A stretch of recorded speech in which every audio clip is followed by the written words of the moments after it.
दो हिंदुस्तान बन रहे हैं, एक अमीरों का हिंदुस्तान और दूसरा गरीबों का हिंदुस्तान। और इन दो हिंदुस्तानों के बीच में खाई बढ़ती जा रही है। आपने अभी देखा होगा, अभी दो स्पीकर्स ने बात की, मगर आपने ये नहीं कहा कि रोजगार ढूंढने के लिए उत्तर प्रदेश में, बिहार में रेलवे की नौकरी के लिए वहां पे युवाओं ने क्या किया और क्या हुआ, इसके बारे में आपने नहीं बोला। गरीब हिंदुस्तान के पास आज रोजगार नहीं है। प्रेसिडेंशियल एड्रेस में बेरोजगारी के बारे में एक शब्द नहीं था। और पूरे हिंदुस्तान में आज हिंदुस्तान का युवा रोजगार ढूंढ रहा है। हर स्टेट में, उत्तर प्रदेश, बिहार, सब जगह हिंदुस्तान का युवा एक ही चीज मांग रहा है, रोजगार हमें दे दो। और आपकी सरकार नहीं दे पा रही। आपको मैं आंकड़ा देना चाहता हूं। इस पिछले साल 3 करोड़ युवा रोजगार खोए हैं। आप बात करते हो रोजगार देने की। 2021 में 3 करोड़ युवा रोजगार खोए हैं। 50 साल से सबसे ज्यादा बेरोजगारी आज हिंदुस्तान में है। आपने मेक इन इंडिया की बात की, स्टार्टअप इंडिया की बात की, मगर जो रोजगार हमें, हमारे युवाओं को मिलना चाहिए वो नहीं मिला, और जो था वो गायब हो गया। और ये सच्चाई है, और इस सच्चाई को आप भी पहचानते हो, क्योंकि आपने भी अपने भाषणों में रोजगार के बारे में कुछ नहीं कहा। कितना रोजगार पैदा किया गया है, किस प्रकार किया गया है, उसके बारे में आपने नहीं बोला। और आप बोल भी नहीं पाएंगे, क्योंकि अगर आप बोलेंगे तो हिंदुस्तान का युवा आपकी ओर देख के कहेगा कि ये मजाक कर रहे हैं। तो ये स्थिति पैदा कैसे हुई? ये दो हिंदुस्तान पैदा कैसे हुए?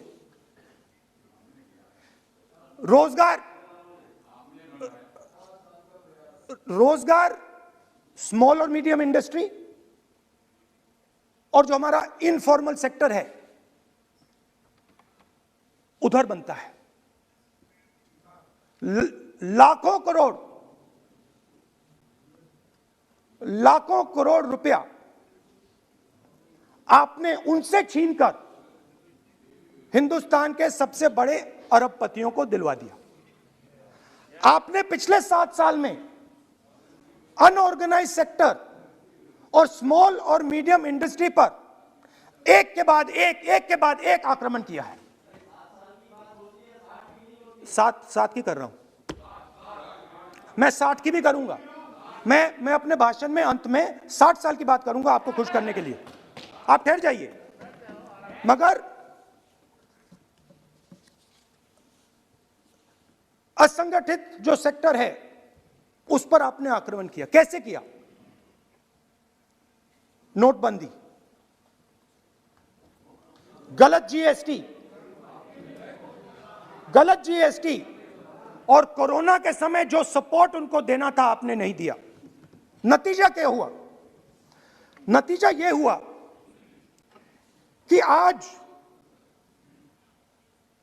84% हिंदुस्तान के लोगों की आमदनी घटी है और वो तेजी से गरीबी की ओर बढ़ रहे हैं। यूपीए की सरकार ने, आपने पूछा 60 साल की बात आपने कही, यूपीए की सरकार ने 23 करोड़ लोगों को गरीबी से निकाला था 10 साल में। हमारा आंकड़ा नहीं है, हमारा आंकड़ा नहीं है, हमारा आंकड़ा नहीं है। सब जानते हैं। आप हंसिए, हमारा आंकड़ा नहीं है, यह सच्चा आंकड़ा है। 27 करोड़ लोगों को हमने गरीबी से निकाला था और 23 करोड़ लोगों को आपने गरीबी में वापस डाल दिया।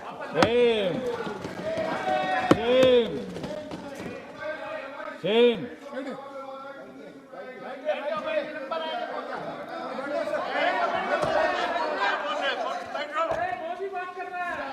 और हो क्या रहा है, फॉर्मल सेक्टर में मोनोपोलीज बन रही हैं। किसी भी आप सेक्टर में देखिए, और सबसे दो मोनोपोलिस्ट के बारे में थोड़ा सा बोलूंगा। उसको वो कोरोना के समय अलग अलग वेरिएंट्स आते हैं ना, डेल्टा, ओमिक्रॉन, वो AA वेरिएंट है। और वो पूरा का पूरा हिंदुस्तान की जो अर्थव्यवस्था है उसके अंदर फैल रहा है। आपने बात उठाई तो मैं उसके बारे में पहले बोल देता हूं। एक व्यक्ति को, नाम नहीं लूंगा, एक व्यक्ति को हिंदुस्तान के सब ports,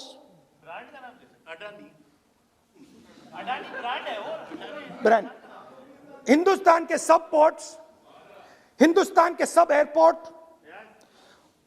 power, transmission, mining, green energy, gas distribution, edible oil, जो भी हिंदुस्तान में होता है उधर अदानी जी दिखाई देते हैं।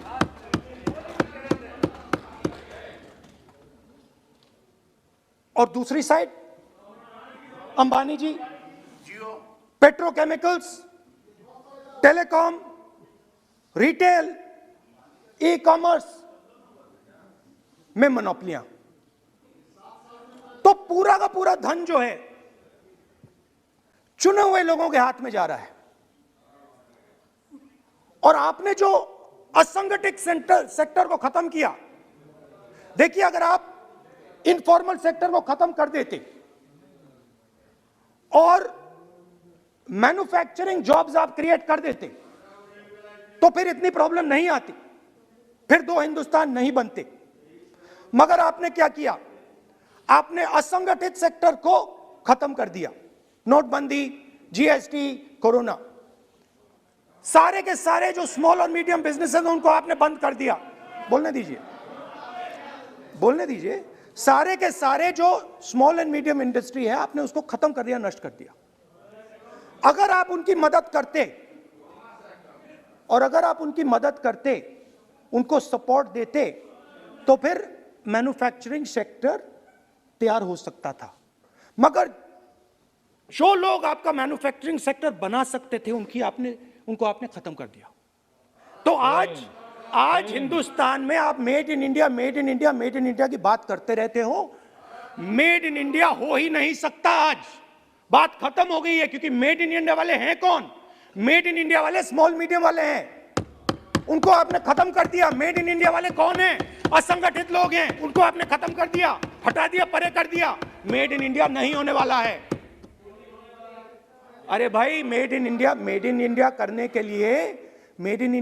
के लिए स्मॉल और मीडियम इंडस्ट्री को ही बड़ा करना पड़ेगा। बिना स्मॉल और मीडियम इंडस्ट्री को सपोर्ट दिए मेड इन इंडिया हो ही नहीं सकता है। और अगर आप पूछते हैं तो मैं आपको बताता हूं, मैन्युफैक्चरिंग जॉब्स की अगर हम बात करें तो मेरे पास आंकड़ा है यहां पे, पिछले 5 साल में मैन्युफैक्चरिंग जॉब्स 46% कम हुए हैं। 46% drop in manufacturing jobs in India. Why? Because you have destroyed the unorganized sector. Why? Because you have destroyed MSMEs. That is why you are focusing completely on 5 or 10 people. I don't have a problem with that. I don't have a problem with big industry. Focus on them. But please realize that they cannot produce jobs for you. Small and medium industry is the only people who can produce jobs for you. That is the reality. और हो क्या रहा है, 2 हिंदुस्तान बन रहे हैं। आप यहां पे भाषण देते रहते हो, नया Hindustan, new India, make in India. और कौन से नारे हैं? Startup India. आप ये बोलते रहते हो और देश में बेरोजगारी फैलती जा रही है। और आप ये मत सोचिए कि ये जो गरीब हिंदुस्तान है जिसको आप बना रहे हैं, ये मत सोचिए कि ये चुप बैठा रहेगा। ये मत सोचिए कि ये चुप बैठा रहेगा। ये चुप नहीं बैठा रहेगा। इस हिंदुस्तान को सब कुछ दिख रहा है। इस हिंदुस्तान को दिख रहा है कि आज, सुनिए, इन लोगों को दिख रहा है कि आज ये आंकड़ा, आप सुनिए, ये आपकी सरकार की देन है, ये आंकड़ा अच्छी तरह सुनिए। इस गरीब हिंदुस्तान को दिख रहा है कि आज हिंदुस्तान के 100 सबसे अमीर लोगों के पास हिंदुस्तान के 55 करोड़ लोगों से ज्यादा जायदाद है। बात समझिए, 10 लोगों के पास 40% हिंदुस्तान से ज्यादा धन है। 10 लोगों के पास। यह कैसे हुआ? यह आपने किया, यह नरेंद्र मोदी जी ने किया। और तो मैं आपको एक सुझाव देता हूं, प्रधानमंत्री जी को आपको सुझाव देता हूं, ये जो दो आप हिंदुस्तान आप बना रहे हैं, इन दो हिंदुस्तानों को जोड़ने का काम जल्दी से शुरू कीजिए। स्मॉल एंड मीडियम इंडस्ट्रीज की मदद करना शुरू कीजिए। जो हमारे बेरोजगार युवाएं हैं उनकी मदद कीजिए। और ये जो आप पूरा का पूरा धन इन्हीं 5-10 लोगों को दे रहे हो, क्योंकि ये आपकी मार्केटिंग करते हैं, आपको टीवी, व्हाट्सएप, फेसबुक पे लगाते हैं, ये काम आप बंद कीजिए, नहीं तो देश का नुकसान होगा। आपका नहीं, देश का नुकसान होगा। तो पहला मेरा सुझाव यह है। नंबर 2 और नंबर 3 भी है, अभी आएगा वो। और वो जो आपने 60 साल की बात कही थी, वो नंबर 3 में आएगा। भारत की धार्मिक परंपराओं पे अटैक कर रहे हैं और ये हम सबकी धार्मिक परंपराओं के ऊपर आघात है। हमारे घर में भी यही है परिस्थिति। Speaker sir, it reflects a mentality. It reflects a sense that I am bigger than you. You are nobody, I am everybody. That is why I will wear my shoes and you will not. Anyway, going back to the main point. Now, and the final most important point. My understanding is that the RSS and the BJP is playing with the foundations of our country. And they are weakening the foundations of our country.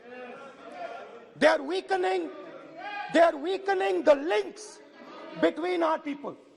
They are weakening the links between our languages. Now, they have further weakened the country. They have further weakened the country by ensuring that not a single Indian youngster can get a job. So today, unlike a decade ago, 15 years ago, India is weak. Ask yourselves, why you were not able to get a guest on Republic Day. Ask yourself that question. Don't look surprised. Ask yourself that question. What is happening is that India today is completely isolated. We are completely isolated and surrounded.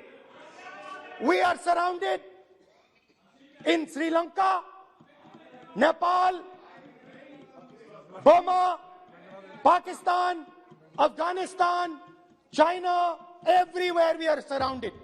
And our opponents understand our position. Please let me speak, because I'm saying something very serious, right? I'm saying something very serious. Let me say it. We have been weakened. The conversation between our people is not taking place. Our institutions are under attack, and we are completely surrounded.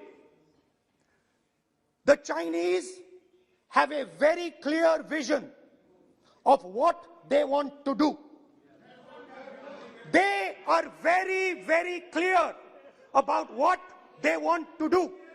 And 1 second, please. The single biggest, you can ask anybody who understands, the single biggest strategic goal of India's foreign policy has been to keep Pakistan and China separate.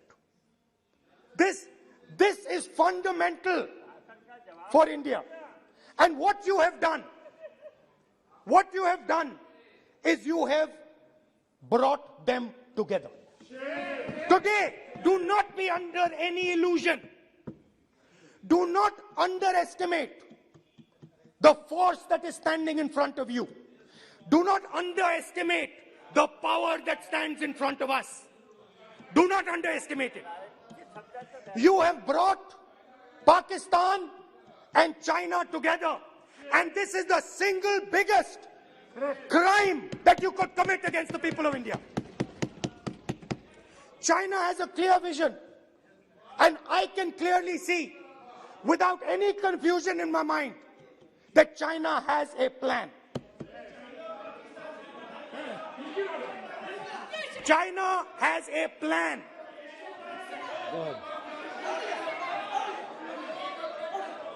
I can see without any doubt that the Chinese, please, we are all nationalists, so let us discuss properly.